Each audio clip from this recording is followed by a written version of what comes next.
प्यारे बच्चों नमस्कार। मेरा नाम है शिव कुमार यादव और आप सबका CUDP लर्निंग चैनल पर बहुत बहुत स्वागत है। इस समय हम लोग यूपी बोर्ड एग्ज़ाम 2021 के गणित की तैयारी कर रहे हैं। जी हाँ, कक्षा 12वीं के गणित की तैयारी कर रहे हैं और हम इस समय आपको आव्यूह चैप्टर से कुछ इंपॉर्टेंट प्रश्न बता रहे हैं और आपको मैथ में 90% मैं बनवा दूंगा अगर आप मेरी पूरी वीडियोज़ मैथ के पेपर होने के पहले तक अगर देखेंगे। और आज के जो भी प्रश्न हैं वो बहुत ही इम्पॉर्टेंट है, इसलिए वीडियो पूरा ज़रूर देखना। और हम आज 7 प्रश्न लेकर आए हैं, तो 7वां प्रश्न बहुत इम्पॉर्टेंट है। हमने यहाँ 11 इसलिए डाला क्योंकि पहले वीडियो में हमने 10 प्रश्न कवर कराए हैं। अगर आप वो नहीं देखें तो वो भी हमारा वीडियो देख लें और विश्वास करिए आपका 90% ज़रूर बनेगा मैथ में, अगर जिस तरह से मैं आपको पढ़ा रहा हूँ। देखिए, अगर इस तरह का क्वेश्चन आए 1 2 गुणित 2 आव्यूह a बराबर aij की रचना कीजिए जिसके अवयव aij बराबर i प्लस 2j का होल स्क्वायर बाई 2 से दिए जाते हैं। मतलब हम सबको एक 2 गुणित 2 क्रम का आव्यूह का रचना करना है जिसके अवयव इस तरह से दिए गए हैं, जहां पर aij जो है उस आव्यूह के एलिमेंट को रिप्रेजेंट करता है, आई पंक्ति को और जे स्तंभ को रिप्रेजेंट करता है। तो इस तरह से इस चीज़ को जो दिया गया हमने लिख लिया। अब चूंकि 2 गुणित 2 क्रम में कुल 4 मतलब कि अवयव होते हैं, जिसमें 2 पंक्ति के 2 स्तंभ के, ठीक है, इसलिए हम 4 अवयव निकालेंगे। वो 4 अवयव आपके a11 a12 a21 और a22 होंगे, ठीक है। तो इस तरह से aij बराबर ये दिया था तो हमने a11 किया, तो जहां i और j है वहां 1 1 रखकर ये 30 चीज़ सॉल्व कर लिया। देखिए, थोड़ा फास्ट चलेंगे ताकि वीडियो लंबा भी ना हो, थोड़ी सी कैलकुलेशन जो है वो आप यहाँ से समझ लीजिएगा आप लिखकर, ठीक है। a12 की बात करें तो यहाँ पर i की जगह 1 रख दिया गया और j की जगह 2 रख दिया गया, सॉल्व करने पर 25/2। a21 की बात करें तो यहाँ पर i की जगह 2 रख दिया गया और j की जगह 1 रख दिया गया, सॉल्व करने पर आपका 8 आया। a22 की बात करें तो यहाँ i की जगह 2 रख दिया गया, देखिए, और यहाँ j की जगह भी 2 रख दिया गया और इसको सॉल्व जब किया जा रहा है तो यहाँ पर 18 आया। तो इस तरह से सारे वैल्यूज निकाल लेने के बाद हम जो आव्यूह लेना चाहते हैं a बराबर aij था, तो हमने इस तरह से लिखा और aij में 2 गुणित 2 क्रम का है, इसलिए हमने इतने अवयव यहाँ पर ले लिए, ठीक है। और उसके बाद सबकी वैल्यूज रख दिए तो इस प्रश्न का आंसर आ गया, ठीक है। चलिए दूसरा देखते हैं।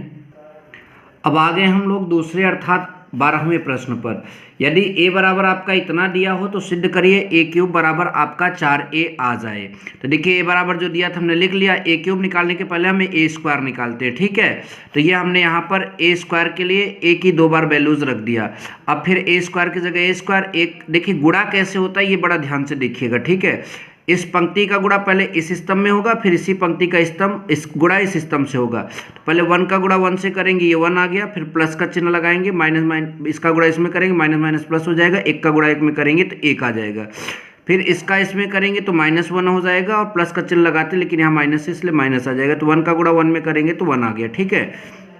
इसी तरह से दूसरे पंक्ति का पहले स्तंभ से करेंगे गुणा, तो इसका इससे करेंगे -1 आएगा, इसका इससे करेंगे -1 आ जाएगा, फिर इसका इससे करेंगे प्लस हो जाएगा और इसका इससे करेंगे तो +1 फिर यहाँ पर हो जाएगा। इसको जोड़ देंगे 2 हो जाएगा, इसको जोड़ देंगे -2 हो जाएगा, इसको जोड़ देंगे -2 हो जाएगा, इसको जोड़ देंगे तो 2 हो जाएगा। फिर यहाँ पर अब a क्यूब जो है उसके लिए हमने क्या लिखा, a इंटू a स्क्वायर, ठीक है। a की वैल्यू देखिए यहाँ पर जो था 1 -1 1 हम यहाँ पर रख देते हैं और a स्क्वायर की वैल्यू यहाँ पर हमने रख दिया। तो 1 का गुणा 2 में होगा, ये 2 आएगा, इसका गुणा इसमें करेंगे माइनस माइनस प्लस 2 हो जाएगा। फिर इसका पहले पंक्ति का पहले स्तंभ से हो गया, अब पहले पंक्ति का दूसरे स्तंभ से करेंगे तो 1 का गुणा -2 में होगा तो -2, फिर यहाँ भी -2 हो जाएगा।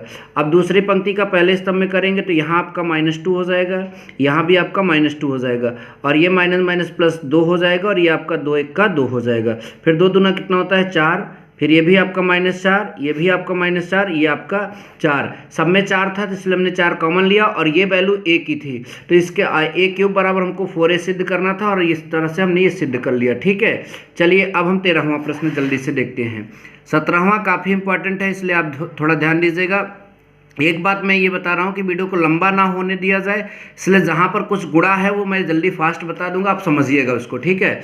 a की वैल्यू इतना दिया है, i की वैल्यू इतना दिया है, तो इतना बराबर अगर इतना हो तो k का मान ज्ञात कीजिए। तो a स्क्वायर इसमें है इसलिए हमने a इंटू ए कर दिया। अब जानते हैं पहले पंक्ति का पहले स्तंभ से ये गुणा हो गया, पहले पंक्ति का दूसरे स्तंभ से ये गुणा हो गया, दूसरी पंक्ति का पहले स्तंभ से ये गुणा हो गया, फिर दूसरी पंक्ति का पहले स्तंभ से ये गुणा हो गया, ठीक है। उसके बाद इसका साल्व इस तरह से आ गया। अब ये चीज़ दिया था ए स्क्वायर बराबर के इंटू ए माइनस 2i, तो हमने ये चीज़ लिख दिया, ए स्क्वायर की वैल्यू रख दिया, के की जगह के रख दिया, ए की वैल्यू जो वहाँ से थी हमने यहाँ पर लाकर रख दिया, 2 की जगह 2, आई मतलब इकाई आव्यूह, 2 गुणित 2 क्रम का इकाई आव्यूह 1001 होता है, ठीक है। ये वही चीज़ है, के की जगह के ही है, इसकी जगह वही चीज़ है, यहाँ 2 का अंदर गुणा करा दिए, ठीक है। ये बात ध्यान दीजिए, हमको के का भी गुणा यहीं कर देना चाहिए था लेकिन नहीं किए। चलिए अगले लाइन में देखते हैं। फिर ये आपका वही चीज़ है, अब के का गुणा हर एक पद में करा दिया गया, ये आपका वही चीज़ है। इधर वही चीज़ है, फिर से इसमें से इसे घटाएंगे 2 मतलब इसके बाद -2 हो जाएगा, इसमें से इसको घटाएंगे ये आएगा, इसमें से इसको घटाएंगे ये आएगा और इसमें से इसको घटाएंगे ये आएगा। अब देखिए के का मान निकालना है तो आव्यूहों के समानता नियम से चलेंगे। जब 2 आव्यूह बराबर होते हैं तो इसमें ये पद इसके बराबर, ये पद इसके बराबर, ये पद इसके बराबर, ये पद इसके बराबर, ठीक है। तो हम क्या करेंगे, आव्यूहों के समानता नियम से चलेंगे तो हम इसको ले लेते हैं, इसके बराबर रख देते हैं, तो 3 के -2 बराबर 1, तो ये उधर जाएगा प्लस में हो जाएगा, तो 3 के बराबर 3, तो के बराबर कितना आ जाएगा 1। तो ये 13वां हो गया। अब जल्दी से 14वां देखते हैं। ये 14वां प्रश्न आपका है जिसमें ए और बी दिया है, ए बी का होल डैश बराबर सिद्ध करना है बी डैश ए डैश। तो ए और बी दिया है तो ए बी मतलब ए और बी, ए बी निकालेंगे तो ए की वैल्यू यहाँ, बी की वैल्यू यहाँ, इनका गुणा करने पर ये आएगा। गुणा कैसे करना है अभी बताया, ठीक है। थोड़ा वीडियो लंबा होगा इसीलिए हम इसको जल्दी सॉल्व करें, जहाँ समझाना है वहाँ पूरा समझा देंगे, ठीक है। तो अब देखिए ए बी का होल डैश मतलब होता है परिवर्ताव्यूह। परिवर्ताव्यूह मतलब पंक्ति को स्तंभ में, इस पहली वाली पंक्ति को पहले स्तंभ में, दूसरी वाली पंक्ति को दूसरे स्तंभ में। समीकरण नंबर 1, क्योंकि देखिए इधर आपका ए बी का होल डैश था तो ए बी का होल डैश निकाल लिया, अब ए बी का उधर वाला भी निकाल लेंगे तो हमारा काम बन जाएगा। उधर वाले में है बी डैश ए डैश, तो हमने क्या निकाला सबसे पहले ए डैश, तो ए डैश का मतलब है इसकी पंक्ति जो है स्तंभ में चली जाएगी, देखिए, और इसका स्तंभ जो ये वाली दूसरी पंक्ति है दूसरे स्तंभ में चले जाएगा। ऐसे यहाँ पर इसकी ये पहली पंक्ति जो है बी में, ये पहले स्तंभ में चला जाएगा यहाँ पर, देखिए यहाँ पर, ठीक है, और ये आपका दूसरे स्तंभ में चला जाएगा जो दूसरी पंक्ति थी। और फिर बी डैश ए डैश का गुणा करेंगे तो बी, देखिए थोड़ा सा वैल्यू रखने में दिक्कत हो गया था, इसलिए बी डैश की वैल्यू यहाँ पर ये होगी और ए डैश की ये होगी।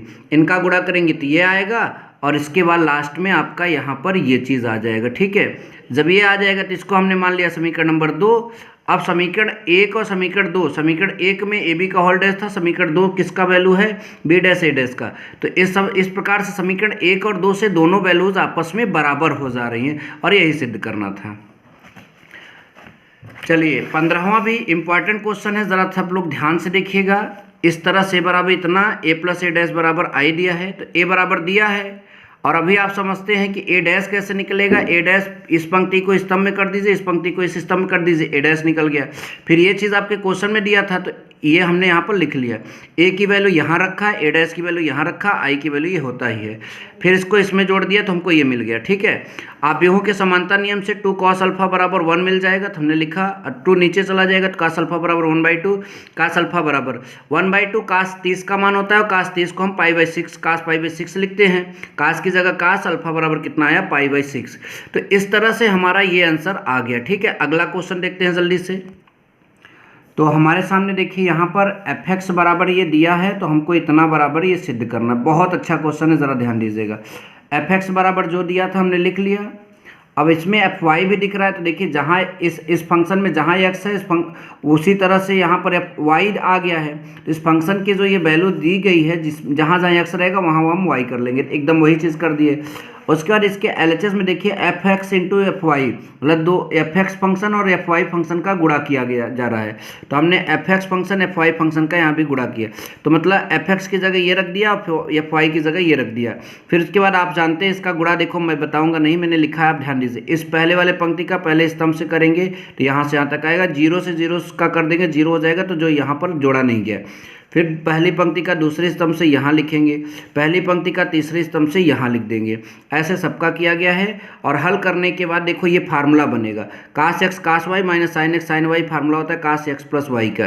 देखिए इसमें माइनस कॉमन ले लेंगे तो sine x cos y plus sine cos x sine y, sine a plus b अर्थात x प्लस y का फार्मूला हो जाएगा, यहाँ 0 ही हो जाएगा। ऐसे यहाँ भी फार्मूला बन गया और cos x cos y minus sine x sine y का फार्मूला होता है cos x प्लस y। और देखिए जब फंक्शन में यहाँ पर सब जगह x था तो एफ एक्स आया, और जब यहाँ पर इन सभी त्रिकोणमितीय अनुपातों के जो कोण है वो x प्लस वाई है, तो फंक्शन में क्या आ जाएगा, x प्लस वाई। इस तरह से ये प्रश्न आपका प्रूफ हो जाता है। चलिए बस अब इतना ही, अगले वीडियो में मिलेंगे। Thank you so much. जय हिंद, वंदे मातरम।